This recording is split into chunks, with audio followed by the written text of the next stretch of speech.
Now, this entire presentation I'll be giving can be downloaded from the internet off the website www.theinternetskeptic.com. Weight loss, but I don't know anything about exercise or diet. Does that even make any sense? So how can you reach a scientific consensus when even the scientists admit we don't know anything about the sun? I showed you the chart that there's quite a bit of data out there. I would argue that they're probably just ignoring it. The other thing is, what's the one that I point out is probably most significant? Water vapor. Can you find water vapor on this chart anywhere? They don't even bother to mention it. The closest you can come to it is this little bag of aerosol plus clouds. Okay? You could probably say clouds works as water vapor, but you'd expect them to have water vapor here. They label CO2, methane, nitrous oxide, and halocarbons, greenhouse gases. Of course, they don't mention water vapor as a greenhouse gas, but I can't find water vapor anywhere. So the two most significant factors of global warming, they either know little or nothing about, and yet there's a scientific consensus. It's not used in the data. It's not that they don't know about it, because scientists must have been measuring sun and water vapor. What I'm saying is, not according these to scientists. yeah, I'm just well, this is the IPCC. I see. I'm saying, according to the authoritative body, this is their data. They're the ones saying this. But now explain this level of understanding again. What does that mean? This is the level of scientific understanding. This is when they polled the scientists, they said, what do we know a lot about? We know a lot about CO2, which goes right into that theory about Margaret Thatcher. They were paid to go search for CO2. So they totally ignored correlations between anything. I could go do a study that shows that, if I did a study on stork populations in Europe and birth rates, what I do is I find that over time, the stork population has fallen. Over time, the birth rate has fallen. So I can create a model that says the falling stork population has caused the birth rate in Europe to fall. That doesn't make any sense, but I can find correlations. So what they've done is they've gone out and find all these what are called spurless correlations, CO2 going along with things, and it doesn't even go along with temperature very well. But they've gone out searching for data to prove CO2 does it without really looking at the big picture. I'm just, excuse me for being a little slow. Sure. It's just, it looks green on high and red on low, this level. Now, are these colors? Yeah, this is the spectrum, and this is very you low. mean they charted out from high to What do they know about? This is high understanding, and this is low understanding. And there's no water vapor at all. There's no water vapor. At all. And it also says they don't know anything about the sun. The sun. But at least they put it in there. They did, You gotta yeah. hand it to them for Yeah, putting it they in did there. put it in there. Okay. And land use, they don't even know what the hell. But this is a qualitative chart. It's qualitative. So why did they bother to make one bigger than the other? That's a good point. That's a very good point. I don't know. To fill the page. Yeah. But I just find that I cannot believe that they go out there and tell everybody that there's scientific consensus, and then they point out that they don't know much about the sun. To me, just running a scientific experiment, that just doesn't pass the stink test. What we're missing here is an energy balance and a mass balance. That's in a coming presentation. I don't have that data here, but I do have that. That would tell you a lot. It ties it right to the solar output. The solar output, there's two things. The solar output can explain almost 100% of the global warming temperature, the temperature increase, just due to the sun. That report is coming out, and I have And it. then an energy balance. It's an energy balance argument. And you can argue that the CO2 increase is due to the increase in the ocean temperature, not driving SUVs. So I do have it there.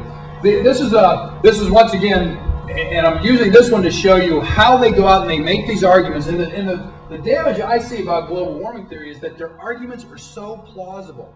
When you hear them, no one doubts them. And then they throw in polar bears to get the emotional argument for it. Okay? But I like to just look at the facts. Well, this is Lonnie Thompson, by the way. And I think this is actually shown in Inconvenient Truth. This is Lonnie Thompson, and when you watch him, he tells you about these melting these glaciers, right? Would anyone disagree with me that he's telling you that the glaciers are disappearing, implying at least that they're melting due to global warming?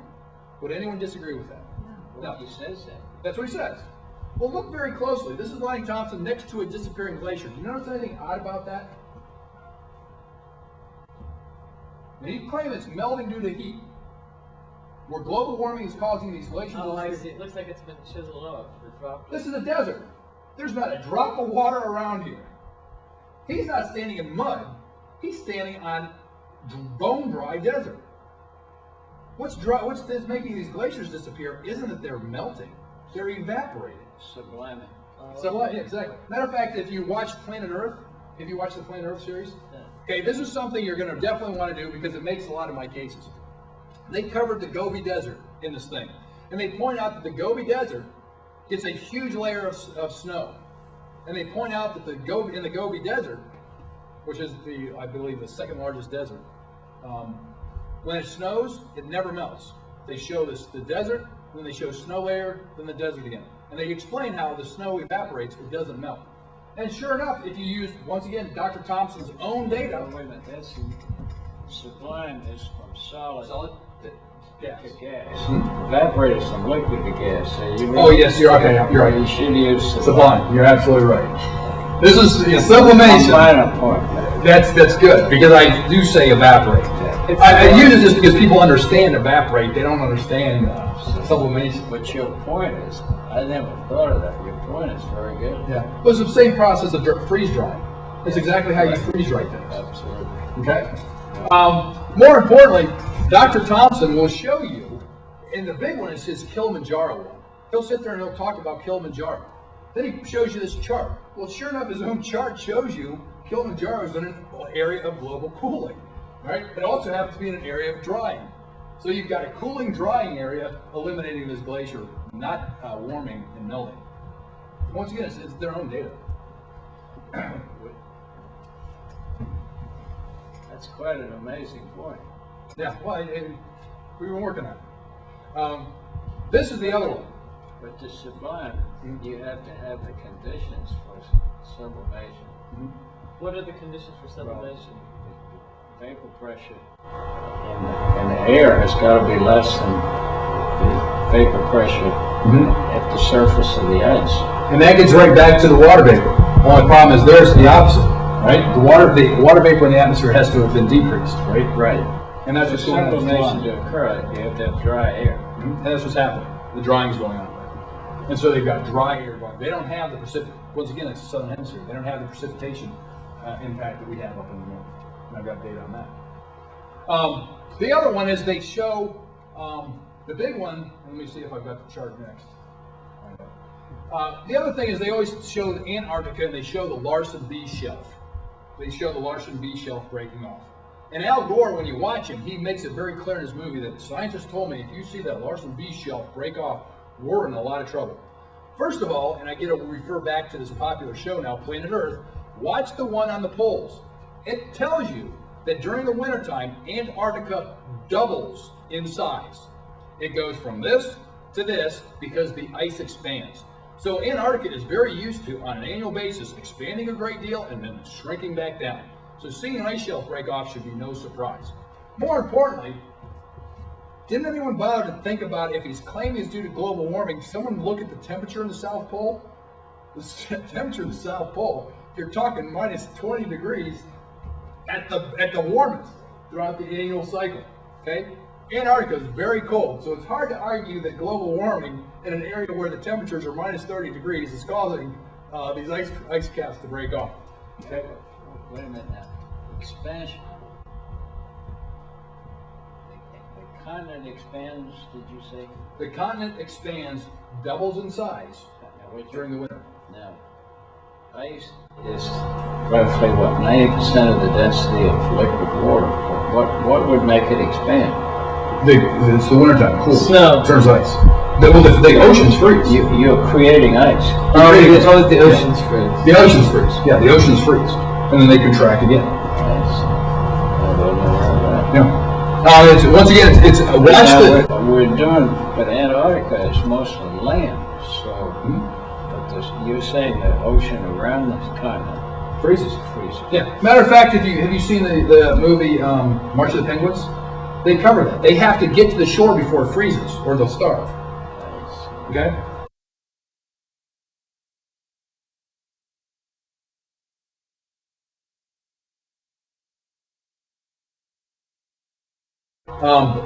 It's a fantastic statistic, and once again, I have the data on it from the Polar Research Center that states that it doubles. But also, they do cover it in Planet Earth, the polar region, And they talk about it. But once again, the whole theory is, if it expands by twice and then contracts, what's the big deal about seeing an ice shelf break off when we go through this warming and cooling on an annual basis? More importantly is, how in the world could be due to global warming if you never get above freezing? You never even get close to freezing. This is minus 30 degrees. I thought it went into like 30 plus degrees in the summertime. The North Pole, maybe the North Pole. No, in the South Pole, I thought that it went up. Well, I could get to that. I have a slide on it that explains that.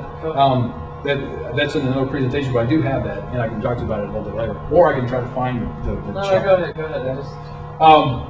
But actually, that's a great control to demonstrate, once again, water vapor versus CO2. Because down in the South Pole, and you're right, on the coastal area, it does warm. Because what's warming that isn't the atmosphere, it's the water vapor. I mean the water. The water comes down there and melts it. More importantly is, on the coast, you have a lot of water vapor in the atmosphere. You're essentially down at the same latitude, but you've got a lot of water vapor. The coasts are very warm. As the air goes across Antarctica, what happens? It precipitates out. So when you get to the center of Antarctica, there's no water vapor in it. Well, guess what happens where the world's coldest place is? Consistently, the South Pole, because there's no water vapor there to trap the heat. So you have a great control, and you always talk about scientific controls. You have essentially the same land area, but on the coastal area where there's water vapor, it's very warm.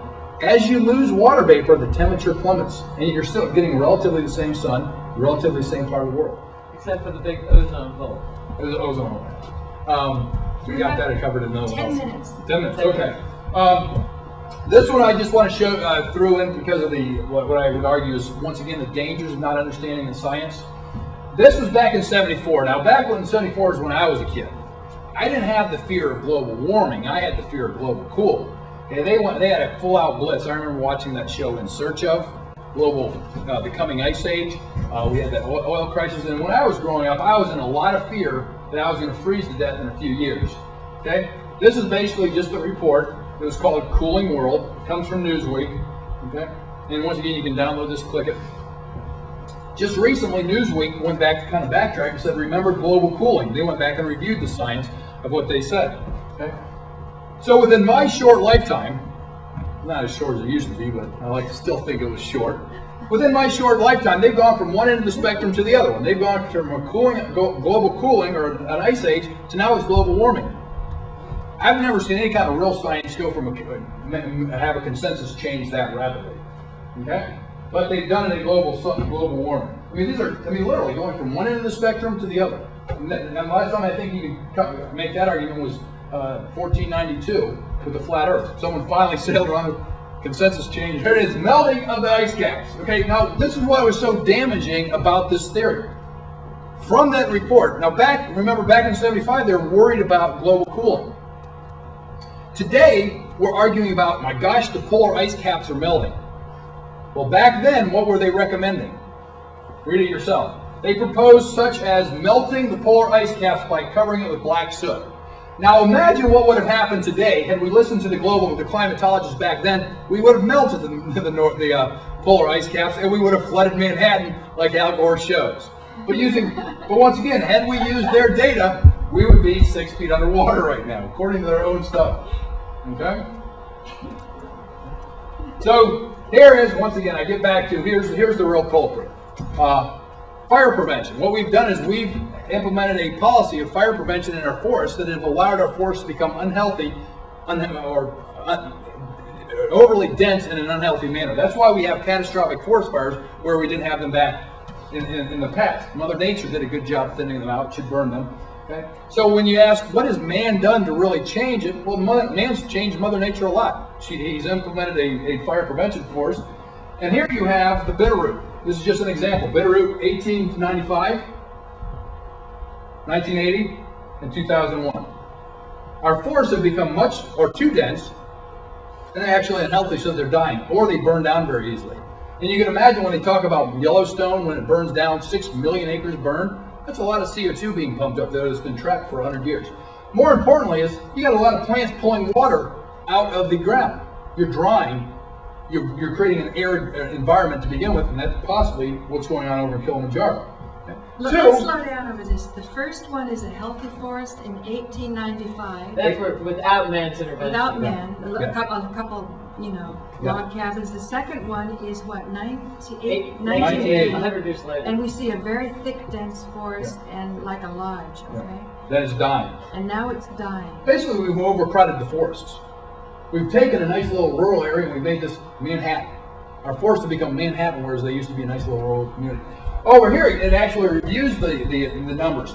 Many ponderosa pines are 15 times more dense than they were a century ago. Now, if you have 15 times more trees producing atmospheric water vapor, don't you think you'd have a lot more water vapor? I mean, rainforests literally create their own climate. They put the air up there, then it comes back down in the rain. So you're not saying trees are bad, you're No. just saying there's an unhealthy balance. I'm saying that man has interfered with nature and created an unhealthy balance. We've created too many water vapor producing trees. Is this from the Forestry Service? I believe it's from the Forestry Service. It's not yours. No, this is none of this is my original research. Okay. Once again, where there were 25 to 30 trees once grew per acre, there are now 500. And I'm not arguing against trees. We need trees. They produce a lot of CO2, but they also create water vapor.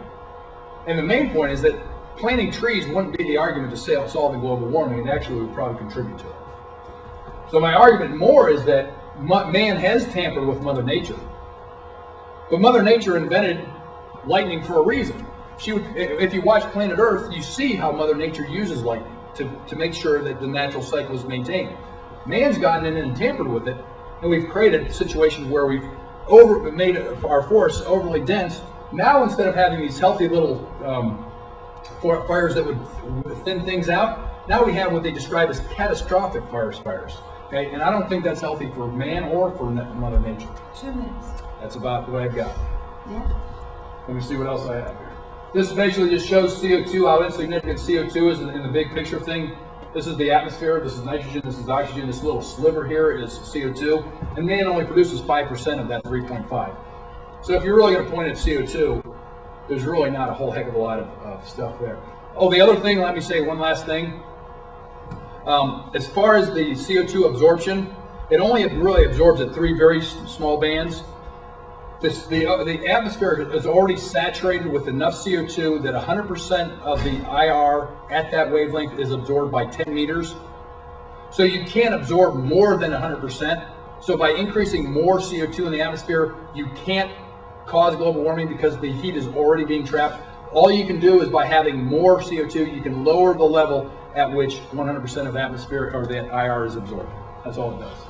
And that pretty much completes it. Once again, I'll have this presentation out at www.theinternetskeptic.com. There's a lot more research. This was just the high points that I all the time. I got that this morning, so I'm working on slowing it down a little bit. Really? I was thinking it was kind of slow. Oh, really? No. I like the presentation. I think it's excellent. I think though that you really should. It would be more convincing if you could take this, if you could get this article and see, Hansen was head of NASA, and he's on all these high level boards, and he's supposed to be the last word in climatology. And if he thinks differently than you do, I would try to take his arguments and Corporate. Address them. Address them. And that's why I say I'm so glad I made it here today, because that's what I'll be doing. I'm not, the one thing I'm not trying to do, and that's why I encourage people like you, I'm not trying to misinform anybody. I'm trying to make sure people understand it so they can make up their own mind. And that's why I enjoy being criticized. I enjoy people challenging me, because I'm not here to misinform people. I want people just to understand it. Then they can make the decision for themselves. What surprises me is, I have not been, I should, but there are just certain things that you can dig into. You can't dig into everything, but your argument makes great sense to me. I had always thought that CO2 had a unique, they compare it to the planet. Which is the planet is it Venus that's wrapped up completely in CO2? Mercury, or Venus is, yeah. Venus, and it's 800 degrees. See, I've heard that argument. That's Well, and maybe because it's kind of close to the sun. well. Plus, that's a good thing. They have an atmosphere of 100% CO2. 100%. And what we're talking about here is a change in CO2 from 280 to 380 parts per million. Minuscule change. I've heard that analogy, but when you compare apples and apples, that's a very good point, though. What if CO2 causing global warming really held some water? You would see in every single science room in the world being demonstrated a flask of 280 parts per million CO2 and a flask of 380 parts per million of CO2. Shine a light on it, and you'd register a temperature difference between the two. You don't see that in any classrooms because when you do it, you don't measure a difference in temperature. Okay, so it's like that dog that doesn't bark argument. It's like there's so many things that if you really had something to prove, every scientist. Here's my question: if you take one with 280 parts per million versus 100%, a million parts per million, do you see a temperature change? Yes, you do. And you can do that. There's a way to do that actually, and you can trap CO2 in a flask by using an Alka-Seltzer bottle. And I actually have the experiment where you can do that. And if you do have 100% CO2, it measures a small temperature change, partially because I believe it's an exothermic reaction, but it does show a temperature change. But that just gets back to my point about the misinformation. Why are you telling people to use 100% flask of CO2 when in reality you're dealing with 380 parts per million? Right. Why would you have them do a misleading experiment? And as I said, isn't Venus kind of a little bit closer It's to a the lot sun? closer, yeah. Well, So we're back to the sun theory. And plus, if it was due to CO2, how could CO2 on Earth cause Mars and Pluto to be warming? Clearly Oh. it's a solar system-wide warming phenomenon. Wait, it's just Mars and Pluto are warming? yeah. Didn't I cover that in the presentation? No. Oh, I missed one of my favorite parts. Mars? Yeah. There's evidence that shows that Mars and Pluto are warming, and so when you look at the evidence, the entire solar system is warming, not just here on See, Earth. we're affecting them as well. Yeah, our SUV driving, yeah, exactly. Absolutely. It gets back to that cause and effect problem that they've really got. guilty. maybe the I'm- SUVs that's driving up the Mars I think temperature. those SUVs Yeah, should be well, banned. They're that's all the almost more a reason law. you have to have me come back for a presentation. I can't believe I forgot that part. That's one of my favorite parts of the presentation. Yeah, Well, you'll have to come to New York. That is yeah. I'd love to come to New York. So it seems like sun flares. Something's happening. Oh, with the exactly. sun. Yeah. It's nothing. Oh, Yeah. we killed. Yeah. Oh, good question. Just You remember to realize there are no polar bears in Antarctica? Yeah. And the threat now is that because the Arctic is going to melt, that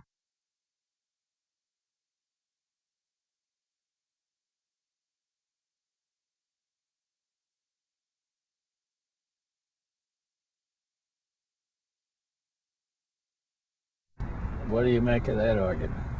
That's a good, and it goes right back to that Planet Earth one. They cover the polar bears in this Planet Earth episode, and I really encourage you to watch it. And what's so funny, well, I found it funny, was in every episode of Planet Earth, they show Mother Nature being absolutely ruthless to animals. They show one after another these babies just getting killed. Well, the one episode where they cover the polar bears, they have the polar bear, and they make the case the polar bear is going to go extinct. But the way that they show it is this polar bear swims to land. Now, whether the ice melts or not, it doesn't change where the land is and where the food's going to end up. So right off the bat, global warming doesn't change where the food's going to be. But the polar bear has to swim to this land. Okay, it does it every single year. But it gets there and it has to fight to get its food. And what does it fight? It fights 3,000-pound walruses. And it shows the polar bear trying to get to the cubs, and it can't. And during the battle, it gets really gored by one of these tusks. And so the end scene is this polar bear, you presume it's dying or it's going to die, but they show it limp away in a lot of pain. And then the next thing they do is they show it lying down. Any normal person watching that would say, well, it lost the battle, it got gored and it died. Well, in Planet Earth, once again, watch the show, don't take my word for it, they blame it on global warming.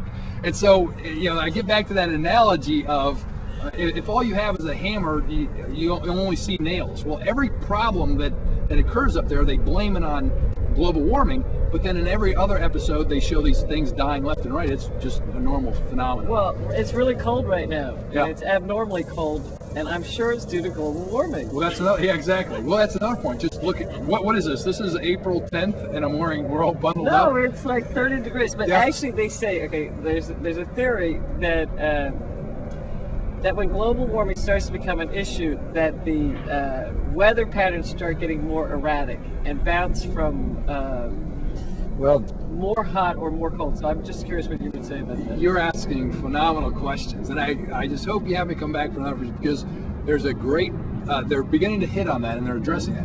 Well, this isn't the first time we've been through dramatic climate change. Right now we're going through a warming period. Well, we're coming out of what's called the Little Ice Age, and what's interesting is they've gone back and looked at the Little Ice Age, the weather phenomenon back then, and there was dramatic weather changes back then, but back then they didn't blame it on CO2. What they blame it on? It was called weather cooking. That's where the witch hunts come from. Weather cooking? Yeah, you mean that's when they killed That's the all those foundation. witches? That was the foundation of the witch hunts. And so they blamed the weather changes on these people, and they literally ended up killing thousands of people. Voodoo climatology. Voodoo climatology. More importantly is what they've gone back and they've done the research, and they found basically an Al Gore analogy back then and a skeptic analogy back then. And you know what they did to the poor skeptic who stood up and said, "Wait a minute, this is ridiculous"? Killed him. They burned him at the stake. Absolutely. And if you download the presentation, that data is in there. But you can also see it off of YouTube. Search Michael Crichton. How do you spell it? Michael Crichton. He's the one. He's